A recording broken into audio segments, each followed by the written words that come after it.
इन्स्टावर एखादा रील असतात की ते डायरेक्ट औषध कुठलं तरी लावतात आणि बऱ्याच जणांना रिझल्ट येतात. कुठल्याही प्रकारचं स्टिम्युलंट जर असेल काही वॅस्क्युलेचर स्टिम्युलंट म्हणून वापरलं जाईल तर त्याच्याने कधी कधी ग्रोथ चांगली होऊ शकते.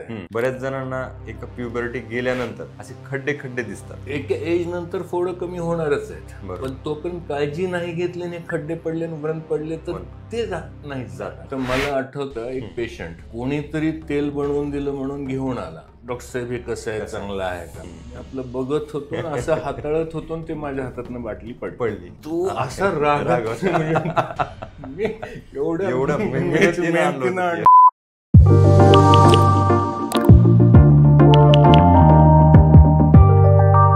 नमस्कार, हेल्दी वाईब्स पॉडकास्टमध्ये आज आपलं सर्वांचं स्वागत. आज एक नवीन हेल्थ आणि ब्युटीशी रिलेटेड एक विषय घेऊन आलो आहोत.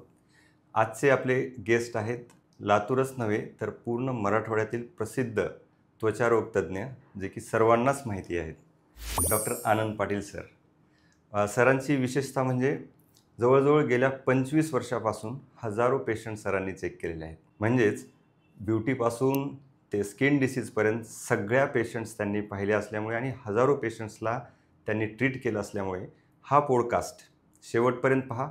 तुम्हाला तुमच्या मनामध्ये असणारे त्वचेशी रिलेटेड, सौंदर्याशी रिलेटेड सर्व प्रश्नांची उत्तरं तुम्हाला या पॉडकास्टमधून नक्कीच मिळणार आहेत.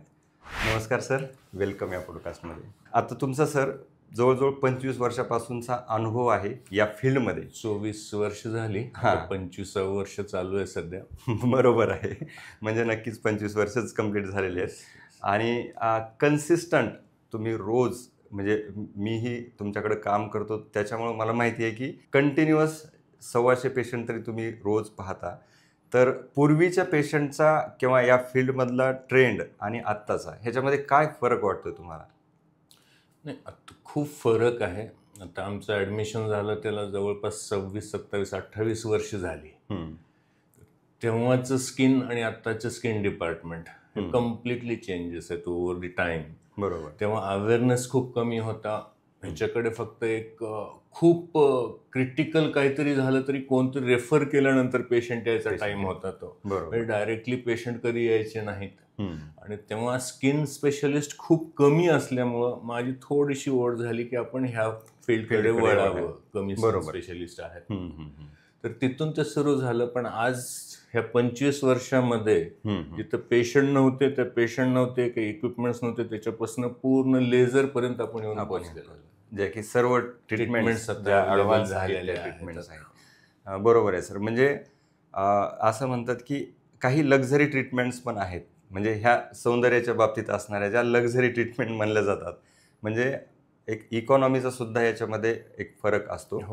जेवढा लोक अगोदर पिंपल्ससाठी कोणीच काही म्हणजे अवेअरनेस नव्हता, इकॉनॉमिकल डेव्हलपमेंट तेवढी नव्हती, त्याच्यामुळे लोकांचा एक्सपेन्स करण्याची कॉस्मेटॉलॉजी ही प्रायोरिटी नव्हती. राईट. आता सगळ्या उपलब्धतेमुळं आता कॉस्मेटॉलॉजीवरती जास्त भर देण्यात प्रायोरिटी झाली. पहिले प्रायोरिटी ही नव्हती. बरोबर. तर आता आपण चालू करू की बरेच क्वेश्चन्स मी इन्स्टाला ज्यावेळेस टाकलं होतं की तुम्हाला पॉडकास्टमध्ये काय विचारायला आवडेल, तर काही क्वेश्चन्स पण काढलेले आहेत. जनरली स्किन किंवा फेस याच्याशी रिलेटेड कुठल्या समस्या तुमच्याकडे रोज पेशंट्स आहेत? नाही, डे टू डे ह्याच्यामध्ये सगळ्यात जास्त रुग्ण पिंपल्स आहेत, हेअरफॉल आहेत, फंगल इन्फेक्शन सध्या जास्त चालू आहे. जवळपास 40% ओपीडी फंगल इन्फेक्शनची आहे. फंगस रेजिस्टन्स झाल्यामुळे सध्या त्याचं सगळीकडे जास्त प्रमाण बघायला मिळतं. बरोबर. बाकी सोरियासिस आहे, विटिलिगो आहे. कॉस्मेटिक अवेअरनेसमुळे टीनेजर्स कॉस्मेटिक पेशंट जास्त वाढले. बरोबर. कुणालाच कुठलं व्रण नको, डाग नको, पिंपल्स नको, चेहरा क्लिअर पाहिजे, हे कन्सेप्ट जास्त येऊ लागला. ग्लास स्किनकडे चाललं. तर काही वेळेस, आता प्रत्येक वेळेस तुमच्यापर्यंत पोहोचत नाहीत, परंतु असं वाटतं की एखादा पिंपल आला आणि काही मुलं हे मेडिकलमध्ये जातात, त्यांना कुठली ट्रीटमेंट दिली जाते, तर त्याच्याशी रिलेटेड काही पेशंट पुन्हा क्रिएट होऊ शकतात का, ते दुरुस्त होतात? साईड इफेक्ट्समुळं, जे चुकीच्या माहितीमुळं आणि चुकीचे काही ऍप्लिकेशन्स केल्यामुळे जे काही साईड इफेक्ट्स किंवा कॉम्प्लिकेशन्स उद्भवते त्या कॉम्प्लिकेशन निस्तरायला नॉर्मल पिंपल्सपेक्षा जास्त ट्रीटमेंट जास्त. लागते परत. हो मग ह्या सगळ्या गोष्टी कसं ओव्हर दी काउंटर काहीतरी घेणं, कोणाचं तरी ऐकून काहीतरी लावणं, किंवा होम रेमेडीज वरती कोणाचं ऐकून किंवा युट्यूब वरती बघून, इन्स्टावरती बघून काहीतरी करणं, तर त्याच्या पोटी उद्भवणारे कॉम्प्लिकेशन्स हे जास्त आहेत. ओके. किंवा स्टिरॉइड अब्यूज ज्याला म्हणतो आपण, स्टिरॉइड क्रीमचा, की सुरुवातीला थोडं चांगलं वाटणं स्टिरॉइड मग नंतर जास्त कॉम्प्लिकेशन होणं. हो, ह्या गोष्टी पण जास्त पाहायला मिळतात. बरोबर.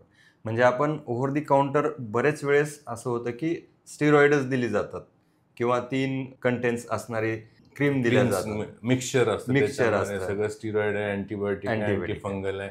त्या स्टिरॉइड कंपोनंटमुळे जास्त कॉम्प्लिकेशन होतात. तर ते कसं ओळखायचं की मला त्याची कॉम्प्लिकेशन होत आहेत का लावूच नाही ते? नाही, स्टिरॉइड हे आजार झाल्याशिवाय लावायचं हेच नाही औषध. आणि चेहऱ्यावरती तरी जेव्हा काही आजार झाले, ॲलर्जी झाली, तर सगळ्यात माइल्ड प्रकारचा स्टिरॉइड, ते पण शॉर्ट पिरियडसाठी वापरलं जातं. आता हे जे स्टिरॉइड ओव्हर दी काउंटर मिळतात ते स्ट्रॉंग स्टिरॉइड आहेत, बरोबर, जे की चेहऱ्याला कधीच वापरले जाऊ नयेत. ओके. आणि त्या स्टिरॉइडमुळे काय होतं, सुरुवातीला स्ट्रॉंग असल्यामुळे अँटी इन्फ्लेमेटरी इफेक्टमुळे चेहरा थोडासा बरा वाटतो स्टार्टिंगचा काही काळासाठी. आणि त्याचे हे सगळे बळी पडतात की एकमेकाला सांगणं की खूप चांगलं आहे, आणि नंतर कॉम्प्लिकेशन सुरू होतात, ते कळत नाही की ह्याच्यामुळे ते पुन्हा स्टार्टिंगला ते चांगलं वाटलेलं, तुम्हाला ते पुन्हा दुरुस्त करण्यासाठी 6-6 महिने लागले. मग ते स्टिरॉइड कॉम्प्लिकेशन मध्ये मग स्टिरॉइड इंड्युस्ड ॲक्नी आहे, पिंपल्सच्या मोठ्या मोठ्या गाठी येणं, हे होणं, मग औषधाला रिस्पॉन्स न करणं, बरोबर, हा पिंपल्सचा प्रकार झाला. जर स्टिरॉइड फंगस वरती लावण्यात आला तर त्याला इन्फ्लमेशन कमी करतं, सुरुवातीला खाज कमी वाटते, उलट झपाट्याने वाढत जातो फंगस. बरोबर, तर त्याला स्टिरॉइड इंड्युस्ड फंगस, परत टीनिया इनकॉग्नेटो वगैरे म्हणलं जातं. आणि ते औषधाला पण रेजिस्टन्स दाखवतात. ते सध्याचं जे चालू आहे कॉम्प्लिकेशन, ते हेच चालू आहे. बरोबर आहे. आपण ज्यावेळेस म्हणलं होतात की जास्तीत जास्त पेशंट, एक पेशंट 6-6 महिने, वर्ष त्यांना टॅबलेट्स अँटीफंगल द्यावे लागतात, तर ते रेजिस्टन्स आलं ते स्टिरॉइडमुळे. म्हणजे किती मोठी हा एक मेसेज आहे किंवा अवेअरनेस मेसेज आहे. प्रॉपर सल्ला न घेता कोणाचं तरी ऐकून किंवा ओव्हर दी काउंटर जाऊन मला हे मलम द्या, हे होतंय, मग त्यांनी कोणतरी ते स्टिरॉइड देणं, आणि ते स्टार्टिंगला ते काही दिवस बरं वाटणं, आणि ते कंटिन्युएशन मध्ये लावत राहणं, आणि त्याचे लॉंग टर्म मधले हे कॉम्प्लिकेशन्स जे की रिव्हर्स लवकर होत नाही, म्हणजे डीप जाऊ शकतात. म्हणजे स्किन मध्ये, कारण दिसताना सारखेच दिसतात आजार बरेच, परंतु त्याच्यामध्ये खूप डिफरन्शिएट करणं कॉमन लोकांना किंवा मेडिकलवर शक्य नसतं. त्याच्यामुळे ते जर स्टिरॉइड्स घेतले तर जास्त कॉम्प्लिकेशन सध्या स्टिरॉइड्समुळे होत आहेत.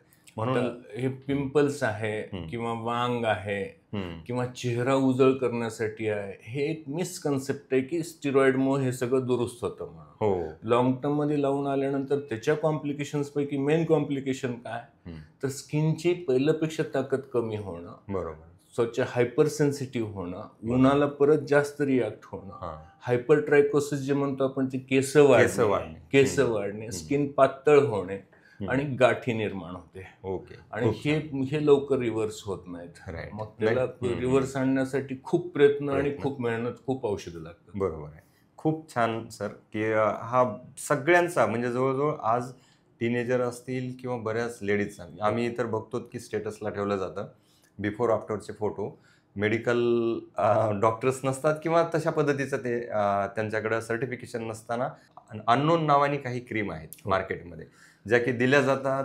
पार्लर्समध्ये असतील, आपण कुठल्याही ह्याला म्हणत नाही आहेत की ह्या चुकीच्या आहेत, परंतु ह्याचे कॉम्प्लिकेशन्स जर लवकर रिझल्ट आला म्हणजे समजायचं की त्याच्यामध्ये स्टिरॉइड नक्कीच आहे. मी आता इथंपर्यंत पाहिलं की स्वतः प्रिपेअर करून देणं, म्हणजे एक वरी काहीच लेबल नाही तशी डब्बी तयार करून देणं, त्याच्यामध्ये स्टिरॉइड टाकणं सगळ्यात घातक ते आहे. आणि त्याच्यात लाखो रुपये, हजारो रुपये उकळले पण जातात. ते उकळले जातात, हे पण हानी जी होती स्किनची ते लवकर भरून निघत नाही. बरोबर, तो प्रॉब्लेम आहे.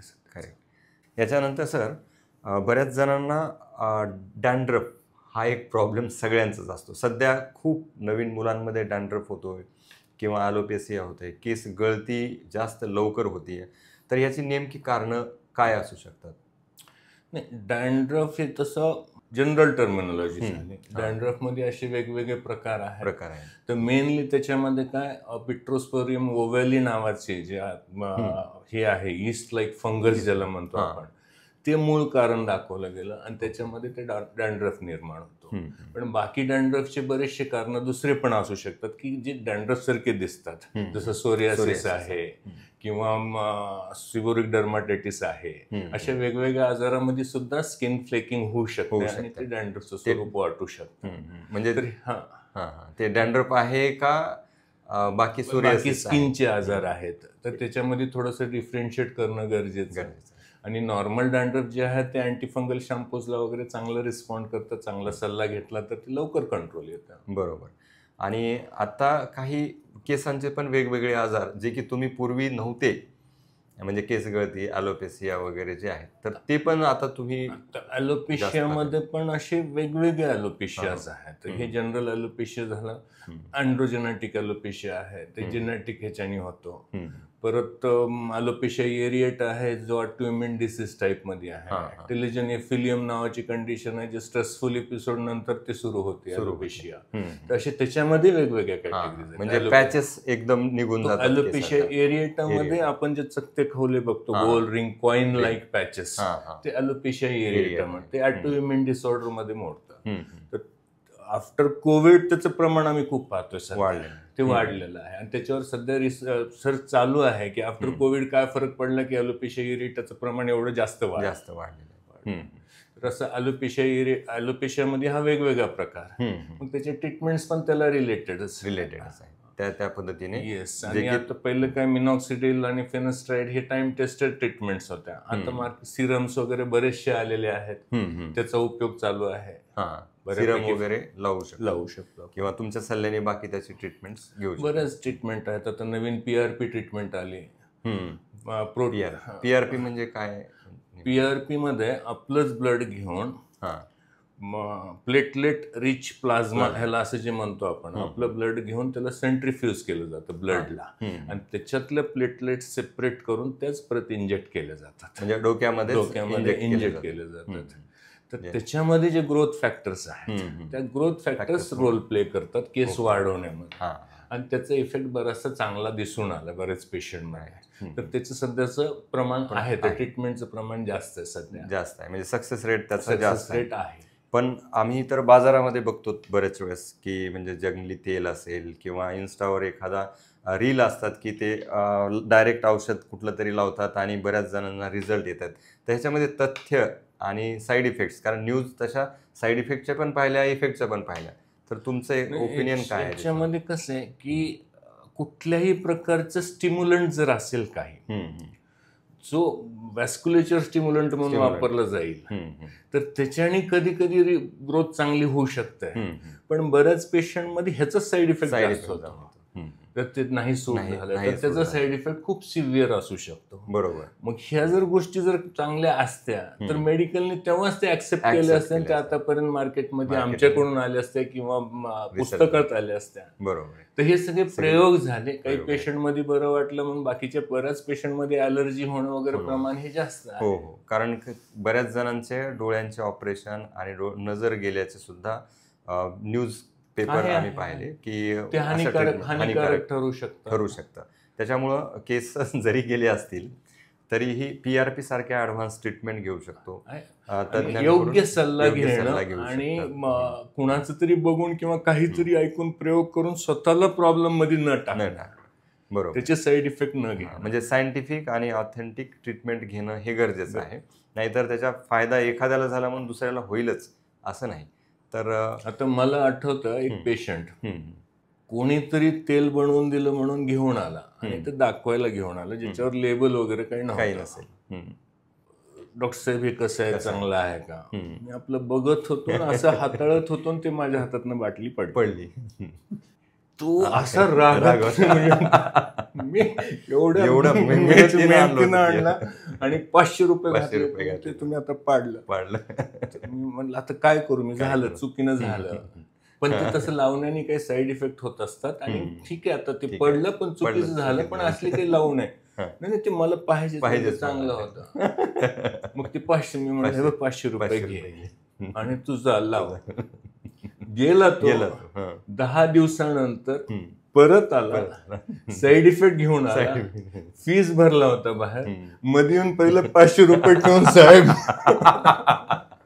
बरोबर साहेब चूक झाली, साईड इफेक्ट झाला, पुन्हा ट्रीटमेंट. बरोबर.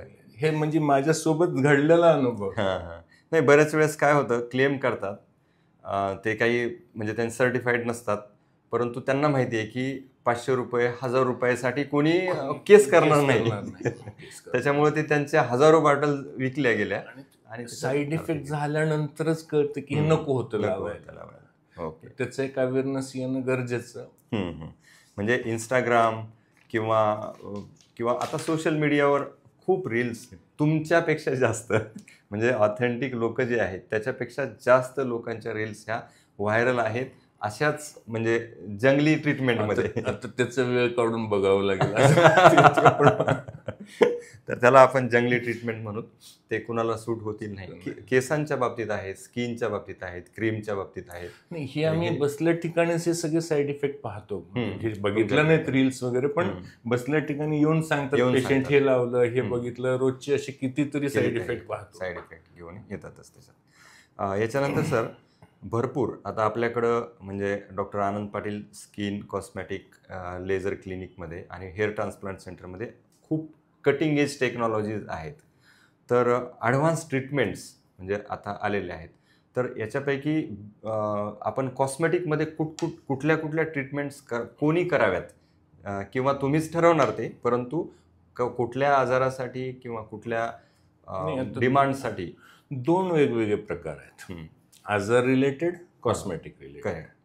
आजार रिलेटेड म्हणला तर आता लेझर ट्रीटमेंट, आता आजार रिलेटेड मध्ये हायपरट्रायकोसिस आहे, हिर्सुटिझम आहे, अनावश्यक केस आहे, अनावश्यक केस. आता ह्याच्यासाठीचे लेझर वापरले जातात. हे आजार समजून चांगलं दिसण्यासाठी व्रण आहे, खड्डे आहेत किंवा फ्रेकल्स आहेत, पिगमेंटेशन आहे, वांग आहे, त्याला कॉस्मेटिक ट्रीटमेंट वळाला. त्यालाही वेगळे लेझर्स आहेत. त्याला केमिकल पिलिंग आहे, हायड्राफेशियल आहे, परत बाकी बऱ्याच गोष्टी, डर्माब्रेशन आहे, मायक्रोडर्माब्रेशन आहे, डर्माब्रेशन आहे. तर अशा वेगवेगळ्या कॉस्मेटिक्सच्या ट्रीटमेंट्स आपल्याकडे अवेलेबल आहेत. हो.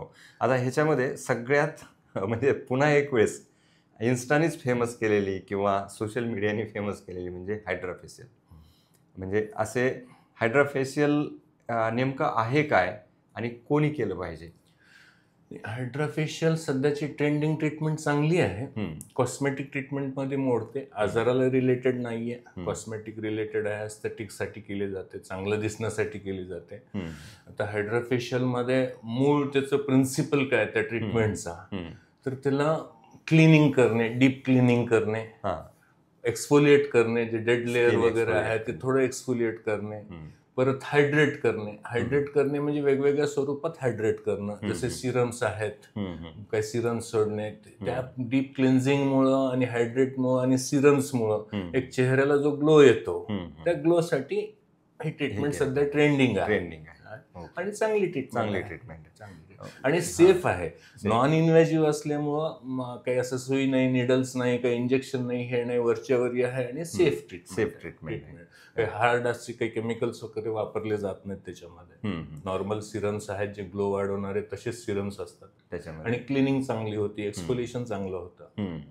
म्हणजे तिचा इफेक्ट किती दिवस राहू शकतो किंवा किती दिवसानंतर ती केली पाहिजे? कुठल्याही कॉस्मेटिक ट्रीटमेंटला इफेक्ट किती दिवस राहतो हे आपल्या डे टू डे स्टाईल काय, आपण दिवस आपलं कामकाज काय आहे, वातावरणाचं एक्सपोजर किती आहे, सन एक्सपोजर किती आहे, इनडोर काम आहे का आउटडोर काम आहे, सन एक्सपोजर आहे की नाही आहे, तर ह्या गोष्टीवरती आहे. जेवढी आपण काळजी जास्त घेऊ तेवढं ते ट्रीटमेंट जास्त लॉंग लास्टिंग असेल. बरोबर. आणि तसं आम्ही महिन्याला करायला सांगतो, 2-4 सेटिंग्स नंतर गरज पडेल तसं करायला सांगतो. बरोबर. पण ज्यांनी चांगली काळजी घेत आहेत, सनस्क्रीन वापरणं, वातावरणाची काळजी घेणं, इनडोर वर्क त्यांचं असेल, त्यांना जास्त दिवस टिकतं ते.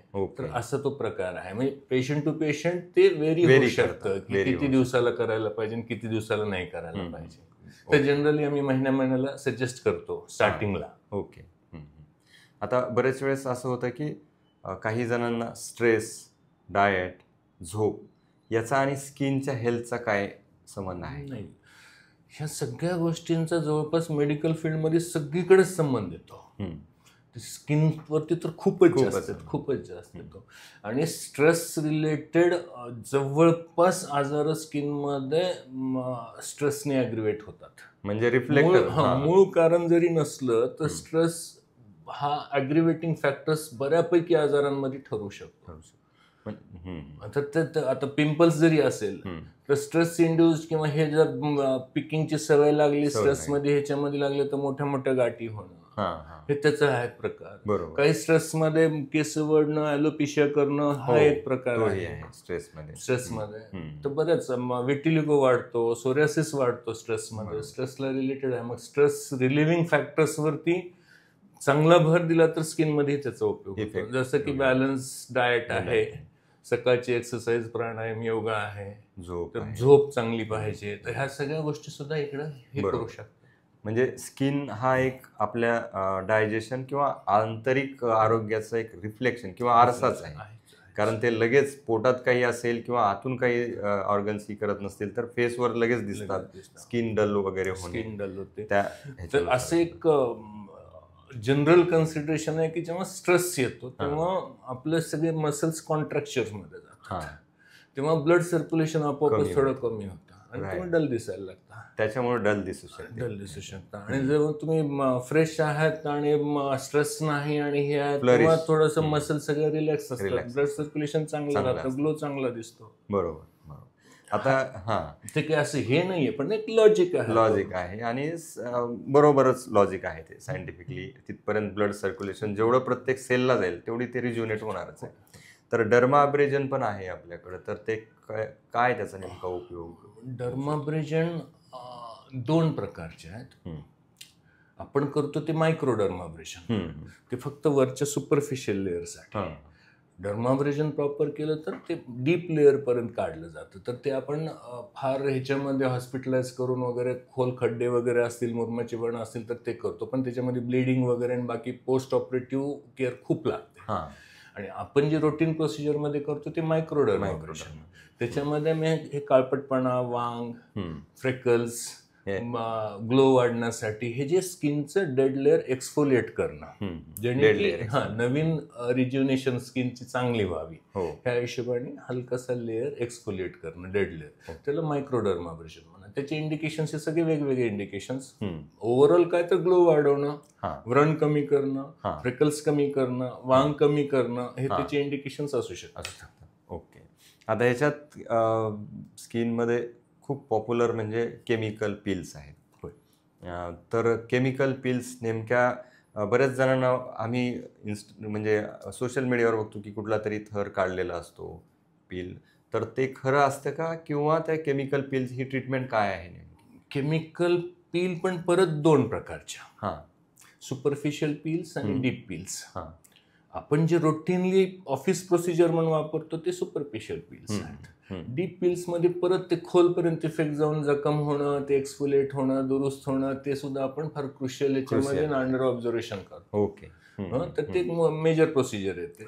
आणि हे जे सुपरफिशियल पिल्स आहेत ते डे टू डे प्रॅक्टिसमध्ये ते वापरले जातात, जे की हानिकारक नसलेले केमिकल्स जे कॉस्मेटिक पर्पजसाठी वापरणं, ज्याच्यामध्ये डाग आहेत, व्रण आहे, परत मेलास्मा आहे, वांग आहे, अशा गोष्टींसाठी हे सगळे वापरले जातात. आणि 3 आठवडे ते 4 आठवड्याच्या फरकाने 3, 4, 5 सेटिंग केल्या जातात. दर सेटिंगला थोडा फरक दिसून येतो आपल्याला. तर आणि ह्या कॉस्मेटिक्समध्ये कॉम्बिनेशन थेरपीला बरंच महत्व आहे. कुठली एक अशी थेरपी नाही की जी 100% तुम्हाला रिझल्ट देणार आहे. ह्याच्यामध्ये मग आम्ही अल्टरनेट कधी कधी मिक्सचर करतो, पिलिंग, डर्माब्रेजन, लेझर, हायड्राफेशियल, ह्या सगळ्या कॉम्बिनेशन थेरपीचा ओव्हरकम आउटकम चांगला आहे. म्हणजे सिनर्जेटिक ऍक्शन. कुठलं तर एकच थेरपी आहे आणि ते 100% रिझल्ट दिली असं होत नाही. बरोबर. मग ते पेशंट सिलेक्शन आलं, त्याचा प्रॉब्लेम काय आहे ते पाहणं आलं, स्किन टाईप पाहणं आलं, मग त्याचं बाकी व्यवसाय काय आहे, आउटडोर किती आहे, उन्हात किती आहे, ह्या सगळ्या गोष्टी पाहून मग बाकीचं ठरवणं आलं. बरोबर. नंतर साईड इफेक्ट होण्याची आणखी भीती, चान्सेस असतात. मग केमिकल पिल केल्यानंतर काही काळजी घ्यावी लागते का? हो, कुठल्याही कॉस्मेटिक प्रोसिजर नंतर सन एक्सपोजर हा फॅक्टर खूप महत्वाचा आहे. ओके. तर त्याला सनस्क्रीन्स वापरणं हे खूप महत्वाचं आहे. हो. तर राऊंड दी क्लॉक सनस्क्रीन, त्याच्याबद्दल पण एक मिथ आहे की एकदा सनस्क्रीन वापरलं आणि दिवसभर चालला, असाही विषय नाही. 4 ते 5 तास, 3 तास, 4 तास वेगवेगळ्या SPF चे सनस्क्रीन मिळतात. तर सकाळी आयडियल टाइम आहे 9-12-3. 9-12-3 आयडियल टाइम. आपण एवढं नाही होत तर कमीत कमी सकाळी आणि दुपारी असं सांगतो, पण आयडियल टाइम तसं आहे. कारण SPF एक खूप सध्या म्हणजे त्याच्यावर भर आहे. तर नेमकं काय असतं हे, किंवा किती सन प्रोटेक्टिंग फॅक्टर म्हणतात त्याला, आणि हे उन्हाची तीव्रता किती आहे त्याच्यावरती तुम्हाला हे प्रोटेक्शन फॅक्टर किती लागतं, तर ते मिनिमम इरिथमा डोस वरती डिपेंड करतं ते. तर त्याच्यावरती ठरतं. तर आपल्या भागामध्ये आपण 27 ते 50 सनस्क्रीन वापरतो. 27 ते या आपल्या इकडच्या एन्व्हायरमेंट 27 ते 50. ओके. त्याच्यामध्ये सर आता सांगितल्याप्रमाणे वांग हा एक प्रकार म्हणजे स्त्रियांमध्ये खूप जास्त, पूर्वीपेक्षा असं वाटतं की खूप पेशंट आहेत ज्यांचं की सन एक्सपोजर हे नसताना सुद्धा होत आहेत. तर याची काय कारणं असू शकतात? कारण हा 10 मागे 3-4 स्त्रियांना किंवा पुरुषांना पण हा वाढलेला आहे. तर त्याबद्दल थोडक्यात. आता वांग हे मेलास्मा म्हणलं जातं. वांगमध्ये एक स्पेसिफिक पर्टिक्युलर रिझन नाही आहे होण्याचं. त्याच्यामध्ये मेन रिझन येतं अल्ट्राव्हायोलेट सेन्सिटिव्हिटी, फर्स्ट सगळ्यात टॉप वरती येते. नंतर येतं हार्मोनल चेंजेस, पुन्हा येतं स्ट्रेस, स्ट्रेन, स्लीप डिस्टर्बन्स, ह्या सगळ्या गोष्टी. हे मल्टीफॅक्टरल हे आहे त्याच्यामध्ये. तर आता फक्त ऊन एकच असं फॅक्टर नाही, पण ते मेजर कॉन्ट्रीब्युटिंग रिझन आहे ऊन एक. पण ते सांभाळलंच पाहिजे, त्याला सनस्क्रीनचा वापर व्यवस्थित केला पाहिजे. अंडरलाईन काही हार्मोनल प्रॉब्लेम असेल तर ते करेक्ट केलं पाहिजे. Root causes. कधी कधी काही ड्रग्स आहेत की ते मेलास्मा इंड्यूस करतात. अँटी इपिलेप्टिक ड्रग्स आहेत किंवा असे हार्ड ड्रग्स आहेत, त्याच्याने ते मेलास्मा ॲग्रिवेट होऊ शकतो. तर ते अंडरलाईन कॉज पण शोधणं गरजेचं आहे. म्हणजे हा, कारण मेलास्मा हे खूप मोठं मार्केट झालेलं बाहेर सुद्धा. तुम्ही म्हणल्याप्रमाणे स्टिरॉइड क्रीम मेलास्मावर लावतात, परत कमी होतो आणि नंतर परत वाढतो. तोच आहे मेजर साईड इफेक्ट मेलास्मामध्ये स्टिरॉइडचाच आहे. कारण ते पहिली क्रीम कुठेही जे मिळणारी आहे ते स्टिरॉइडच आहे. आणि त्याच्याने सुरुवातीला थोडस चेहरा उजळ वाटणार आहे, ते बरं वाटलं म्हणून लावत जाणार पेशंट, आणि लॉंग टर्म मध्ये हे एकदा साईड इफेक्ट सेट होत जातात. मग त्याच्यामध्ये हेच परत साईड इफेक्ट, स्किन सेन्सिटिव्हिटी वाढणं, ऊन सहन न होणं, हायपरट्रायकोसिस, परत हिरसुटिझम टाईप मध्ये हेअर ग्रोथ होणं. बाकी आता ह्याच्यानंतरचं मेजर हे पार्ट काय आहे, तर स्टिरॉइड नंतर रोटीन औषधं सहन न होणं ही आमचा प्रॉब्लेम होतो. ट्रीटमेंटचा प्रॉब्लेम काय त्याच्यामध्ये, तर आफ्टर स्टिरॉइड औषधं काम करत नाही, किंवा औषधाला सुद्धा रिॲक्ट होतं. नॉर्मल औषधं जे चालायला पाहिजे ते स्टिरॉइड नंतर ते चालत त्याचे पण. मग ते पेशंटला समजून येत नाही. त्याला ते समजून सांगणं की हे औषधाचं त्या स्टिरॉइडमुळे होऊ लागलंय, ती कसरत म्हणजे एक विशियस सायकल मध्ये अडकतो पेशंट पण त्या ह्याच्यामध्ये. आता काही म्हणजे हे स्टिरॉइड क्रीम पण आहेत, पण जनरल मार्केटमध्ये फेअरनेस क्रीम आहेत जे की TV वर ॲड येतात. तर ते क्रीम कुठली लावावीत, हे सिलेक्शन कसं करायचं, स्किन टाईप कसे असतात हे काही माहित नसतं. एवढं मार्केटमध्ये एवढं ओव्हर क्राउडिंग झालं सगळ्या ह्याचं की ऑथेंटिक काय आहे आणि काय नाही, म्हणजे लिटरली ते आम्हाला सुद्धा माहिती नाही की किती आले तर काय काय आहेत. पूर्वी आम्हाला एक फेअर अँड लवली आणि विको ह्या 2 खूप होत्या. तर आता तर खूप आलेले नाही. ह्या सगळ्या न वापरण्यापेक्षा चांगला सनस्क्रीन रेग्युलर वापरणं आणि सल्ल्याशिवाय कुठलंच औषध न वापरणं. कारण हे स्टिरॉइड आलं, मर्क्युरी बेस्ड आलं, हे आलं, ते आलं की सगळं काही ना काही त्याच्यामध्ये कॉम्प्लिकेशन होण्याची फुल शक्यता. आणि पुन्हा त्याला ते परत रिव्हर्स करायचं म्हणजे पेशंटचाही प्रॉब्लेम आणि डॉक्टरलाही प्रॉब्लेम. हो, म्हणजे आपण ज्यावेळेस फेअरनेस क्रीम घेतो तुमच्या सल्ल्याने, किंवा कमीत कमी फक्त सनस्क्रीन वापरणं आणि डॉक्टरच्या सल्ल्याने बाकी रिक्वायरमेंट स्किन टाईपची कशी आहे त्या हिशोबाने आपण हे करू शकतो. आता सर, फूड हे स्किन फ्रेंडली फूड कुठलं असावं, म्हणजे थोडक्यात स्किन फ्रेंडली डाएट आम्हाला थोडक्यात तुम्ही सांगू. हेल्दी डाएट, बॅलन्स डाएट ॲडवायझेबल आहेच. म्हणजे बऱ्याच गोष्टीमध्ये आता रिक्वायरमेंट प्रोटीनची आहे, आयर्न, झिंक, ट्रेस एलिमेंट्स बाकी आहेत, बऱ्याच सगळ्या गोष्टींचं जे फुलफिल करल, भाज्या फळं, हिरव्या भाज्या फळं सगळ्या आहारात राहाव्या, संतुलित आहार राहावं, जेवढं साखर आणि गोड प्रोडक्ट्स आणि डेअरी प्रोडक्ट्स अवॉइड करता येईल तेवढं काय खावं याच्यापेक्षा काय खाऊ नये, काय खाऊ नये हेच महत्वाचं आहे की डेअरी प्रोडक्ट्स अवॉइड केलेले बरे, कमीत कमी शुगर इंटेक कमीत कमी ठेवलेला बरा. तर ह्या सगळ्या गोष्टी बॅलन्स डाएट असेल तर स्किनवरती त्याचा निश्चितच चांगला परिणाम. कारण आत्ताचे जे यंग जनरेशन आहे त्यांचे पिंपल्सचे प्रकार म्हणजे हे जे काही जंकिंग आहे, फूड जंकिंग, त्याच्यामुळं ऑइल याच्यामुळं वाढू शकतं इन्फ्लॅमेशन. पिंपल्स हा प्रकार बेसिक पिंपल्सचं रिझन हार्मोनल चेंजेस. तर हार्मोनल चेंजेसमुळं काय होतं की जे सिबॅसियस ग्लँड्स नावाचे काही आपल्या ग्लँड्स आहेत, आपल्या शरीरामध्ये वेगवेगळे ग्लँड्स आहेत, घर्मग्रंथी, त्याच्यामध्ये सिबॅसियस ग्लँड्स, इक्राइन ग्लँड जे आपला घाम सुटतो वगैरे, आणि हे सिबॅसियस ग्लँडचं काम काय, ऑइल सिक्रेट करणं. आणि ह्याचं कुठं कुठं असतं तर हे चेहरा, पाठ, दंड, चेस्ट आणि स्काल्प ह्याच्यावरती ह्याचं ओव्हर क्राउडिंग राहतं सिबॅसियस ग्लँड्स. आणि जेव्हा प्युबर्टी एजमध्ये हार्मोनल चेंजेस होतात आणि सिबॅसियस ग्लँड डायरेक्टली हार्मोनल इन्फ्लुअन्समध्ये असल्यामुळे ऑइल सिक्रेशन चालू. ऑइल सिक्रेशन चालू झालं, आपली चेहरा ऑइली वगैरे व्हायला सुरू होतो. त्याच्यामध्ये सिबॅसियस ग्लँड अटॅच असतो केसाच्या पेशीला, हेअर फॉलिकलला, त्याला पायलोसिबॅसिस युनिट म्हणतात. तिथल्या पेशी जास्त एक्सफोलिएट झाल्या आणि तिथं जर ब्लॉक बसला, हा सिबम जे ऑइल सिक्रेशन मध्ये जर स्टॅग्नेट झालं तर त्याचा तो पिंपल तयार होतो.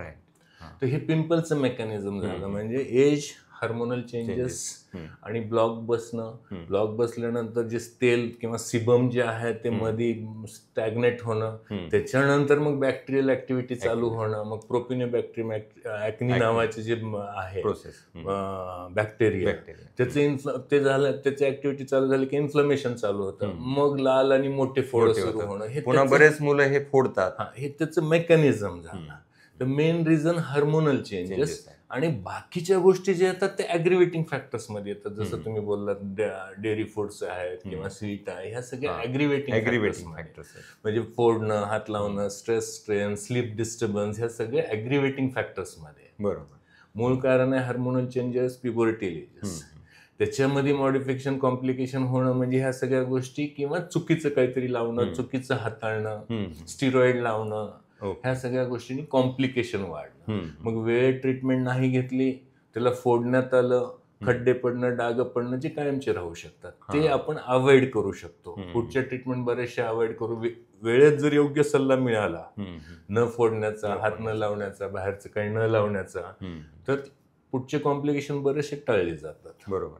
बऱ्याच जणांना एक प्युबर्टी गेल्यानंतर असे खड्डे दिसतात. हो, तर ते एका एज नंतर फोडं कमी होणारच आहेत, पण तोपर्यंत काळजी नाही घेतली आणि खड्डे पडले, व्रण पडले तर ते नाही जाणार. पिंपल्स जाणार आहेत पण ते राहणार आहेत परमनंट. मग त्याला हे बाकीचे लेझर करा, ते फ्रॅक्शनल CO2 म्हणून लेझर, ते पण आहे आपल्याकडे, फ्रॅक्शनल CO2 लेझर आहे, त्याच्या परत सेटिंग लागतात. पण 100% पहिल्यासारखी ग्लास स्किन होती का, तर नाही.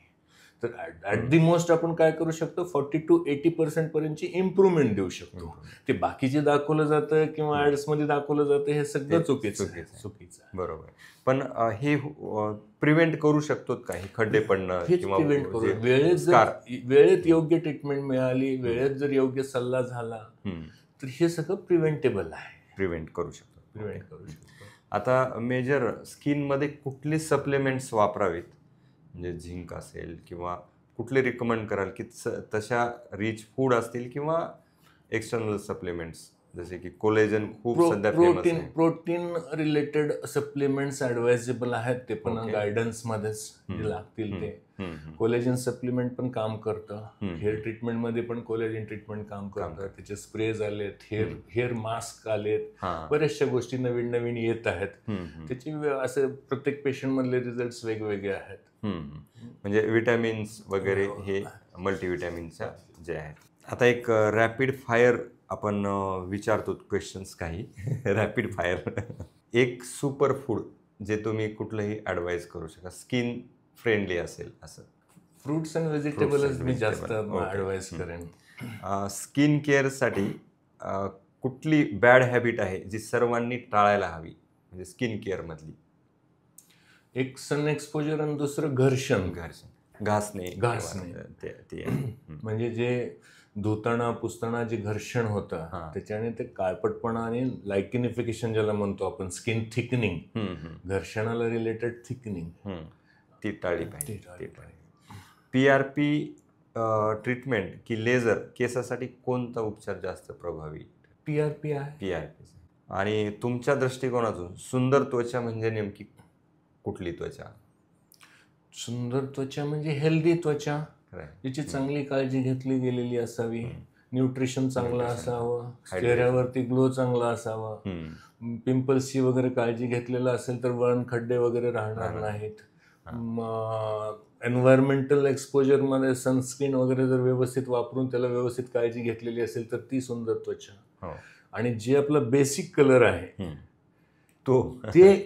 ते फक्त ग्लो असावा, तो चांगला असावा. त्याच्यामध्ये मला खूप गोरं व्हायचंय, मला खूप हे व्हायचंय, हे कर ते कर, पुन्हा काहीतरी ओव्हरड्यू म्हणजे आपण एक्सपेक्टेशन्स जे म्हणतो, ओव्हर एक्सपेक्टेशन्स नसावे. ऍक्सेप्टन्स पाहिजे की आपली बाय बर्थ एक स्किन टाईप आहे, एक कलर आहे, त्याला थोडासा फरक होऊ शकतो, फार काहीतरी वेगळं होईल असं एक्सपेक्ट न करता, नाहीतर मग सायकोलॉजी पण बिघडते आणि काहीतरी कॉम्प्लिकेशन्स होत राहतात. बरोबर. तुमच्याकडे असे बरेच पेशंट्स असतील की ओव्हर एक्सपेक्टेशन्स घेऊन येतात. ऍक्च्युअल अगोदर चांगली असलेली त्वचा सुद्धा त्यांना ती नको वाटते. काही ट्रीटमेंट कॉम्प्लिकेशन ओव्हर एक्सपेक्टेशन मुळे जर ओव्हर ट्रीटमेंट झाली तर त्याचे कॉम्प्लिकेशन्स होतात. जे पहिलंच तीच चांगली होती अशी म्हणायची पाहिजे. कारण आता बरेच जणांचं ट्रेंड आहे बॉलिवूडमधून की आपले जे लिप्स आहेत त्यांना एलिव्हेट करणे, म्हणजे डिझायर्ड हे देणं, शेप देणं, हे आहे. तर हे खरंच म्हणजे ह्याचे काही साईड इफेक्ट असू शकतात का? होऊ शकतात. म्हणजे पेशंट टू पेशंट व्हेरिएशन आहे, फॉरेन बॉडी ग्रॅन्युलोमा आहे, हे आहे, हे सगळं जे काही आपण इंजेक्ट करतो ते ऍक्सेप्ट नाही झालं तर त्याचे रिॲक्शन्स आहेत. आता हे स्किन एजिंग होते तर त्याच्यासाठी काय ट्रीटमेंट्स असू शकतात का? म्हणजे जे स्किन फोल्ड्स वगैरे आहेत तर ते हाईड करण्यासाठी बरेच सिरम आहेत आता. बाकी हे कॉस्मेटिक ट्रीटमेंटमध्ये सगळं चाललं हे हाईड करण्यासाठी की आपण मायक्रोडर्माब्रेशन करू शकतो, पिलिंग करू शकतो, लेझर फेशियल करू शकतो, हायड्रा फेशियल करू शकतो. आणि त्याच्यावरती आता नवीन आलेले सगळे सिरम्स आहेत, जसे व्हिटॅमिन सी सिरम आहे, हायलुरॉनिक ऍसिड सिरम आहे. ह्या सप्लिमेंट्समुळं थोडंसं आपण व्रिंकलिंग आणि वगैरे एजिंग थोडंसं हे करू शकतो, स्लो करू शकतो. अगदीच नाही. परत सर, त्वचेशी रिलेटेड कॉमन कुठले आजार होऊ शकतात किंवा ते प्रिव्हेंट कसे करावेत आणि त्यांची ट्रीटमेंट काय? आता सध्या आपण कॉमनली जे जास्त कॉमन पाहतो ते फंगल इन्फेक्शन आहे, सोरियासिस आहे, विटिलिगो आहे. फंगल इन्फेक्शन मध्ये वेगवेगळे प्रकार आहेत, जसं टिनिया वर्सिक्युलर आहे, सुरंबी म्हणतो आपण. सुरंबी हा पण खूप कॉमन आहे. पूर्वी त्याला काही म्हणजे असंच आम्ही पाला वगैरे लावायचं, कमी व्हायचं नाही, तर ते नेमकं काय असतो? सुपरफिशियल फंगल इन्फेक्शनच आहे. मालासिजिया फरफर नावाचा जो ऑर्गॅनिझम आहे फंगल इन्फेक्शन मध्ये, त्याच्यामुळे हे सुरंबी सारखा प्रकार होतो. वर्सिकलर, टिनिया वर्सिक्युलर म्हणलं गेलंय. वर्सिकलर म्हणजे व्हेरिएशन इन कलर्स. मग तो पांढरा पण असतो आणि लालवट पण असतो. ते दोन्ही कलर मध्ये येतो, डार्कर कलर, कॉफी कलर वगैरे असं. तर त्याच्यामुळे ते टिनिया वर्सिक्युलर म्हणलं. तर ट्रीटमेंटने ते व्यवस्थित दुरुस्त होऊन जातं. बाकी फंगल इन्फेक्शन आहे, डोक्याचं टिनिया कॅपिटिस आहे, टिनिया कॉर्पोरिस अंगावरचा आहे, टिनिया प्लोरिस जांघेतला वगैरे आहे. तर असे वेगवेगळ्या प्रकारचे टिनिया आहेत. पण आता सध्या ह्या टिनियाचा प्रॉब्लेम एक आहे की ओव्हर यूज ऑफ स्टिरॉइड, आणि ह्याच्यामुळं बदलणारा ट्रीटमेंट पार्ट आणि प्रेझेंटेशन ऑफ द डिसीज. म्हणजे हे जे प्रेझेंट जसं होत होतं क्लासिकल होत नाही, तर तसं होत नाहीये. जे की फक्त घामाच्याच ठिकाणी पूर्वी यायचा फंगल इन्फेक्शन. तर आणि घामाच्या ठिकाणी आल्यानंतर त्याच्यावरती जर स्टिरॉइड सारखी काही प्रकार वापरण्यात आले तर खाज कमी होऊन ते अंगभर पसरत जाणं. सध्याचा हा ट्रेंड आहे की झपाट्याने टिनिया पूर्ण अंगभर पसरतोय.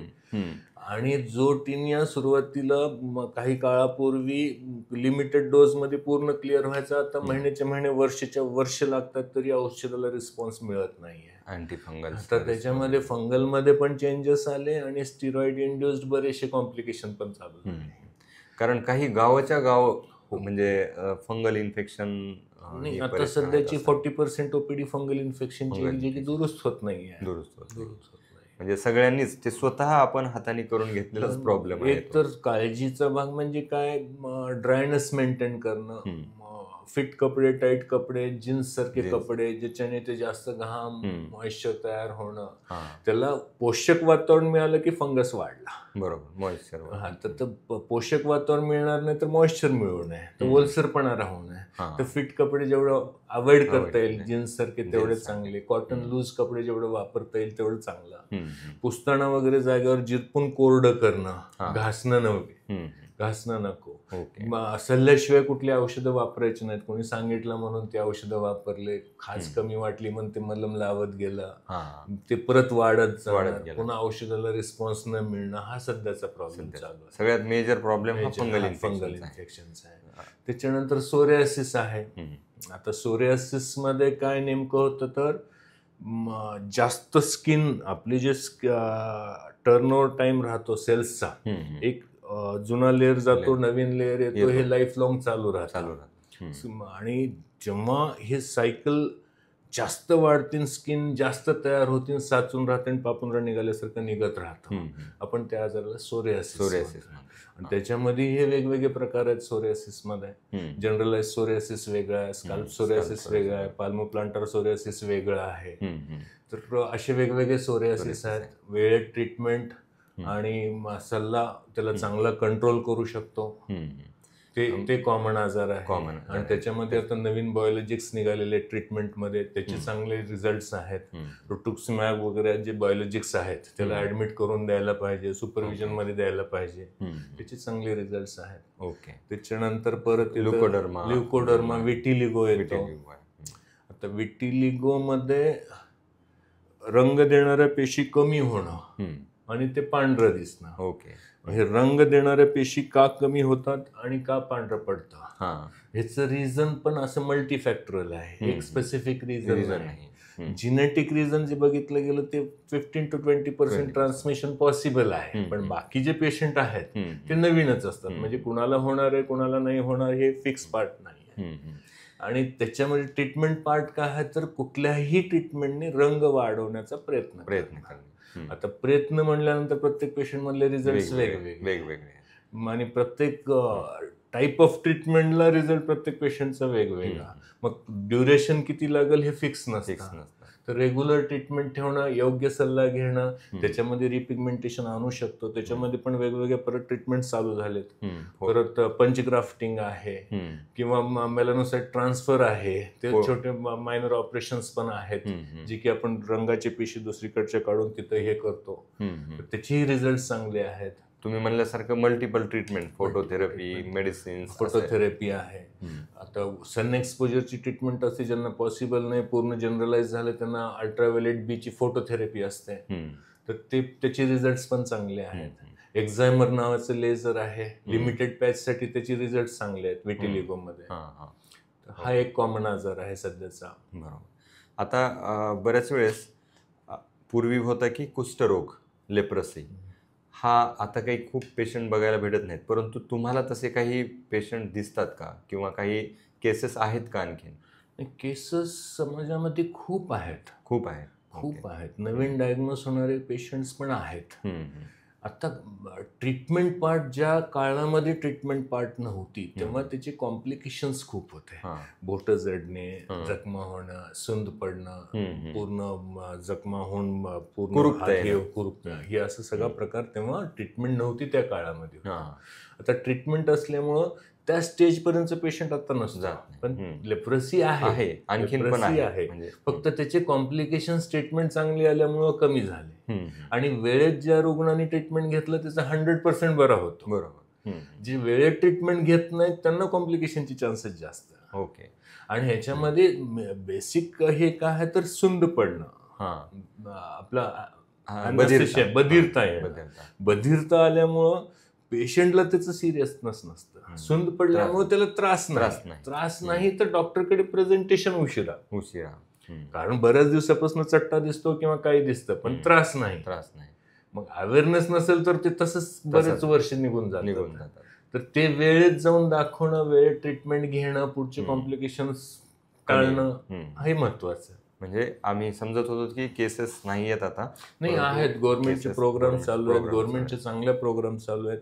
प्रत्येक प्राथमिक आरोग्य केंद्राला त्यांचा सर्वे असतो, त्यांचे रेकॉर्ड्स असतात. तर त्यांचंही काम नॅशनल प्रोग्राम मध्ये, लेप्रोसी नॅशनल प्रोग्राम मध्ये येतो. ओके. आता शेवटचा प्रश्न सर, की आमच्या प्रेक्षकांना तुम्ही काय सल्ला देऊ इच्छिता किंवा कसं स्किन रुटीन ठेवावं की त्यांची स्किन ही एकदम फ्रेश राहील? जनरल काळजी, रुटीन काळजी व्यवस्थित घेणं, जसं की सनस्क्रीनचा वापर मी सांगितलं, रेग्युलर सनस्क्रीन वापरणं, स्किनला चांगलं हायड्रेशन मिळावं असं पाणी व्यवस्थित रेग्युलर पाणी वेळेवर पिणं, जास्त पिणं, बॅलन्स न्यूट्रिशियस डाएट, सगळं बॅलन्स असलेलं डाएट बरं, ते पण स्किनला बरं पडतं.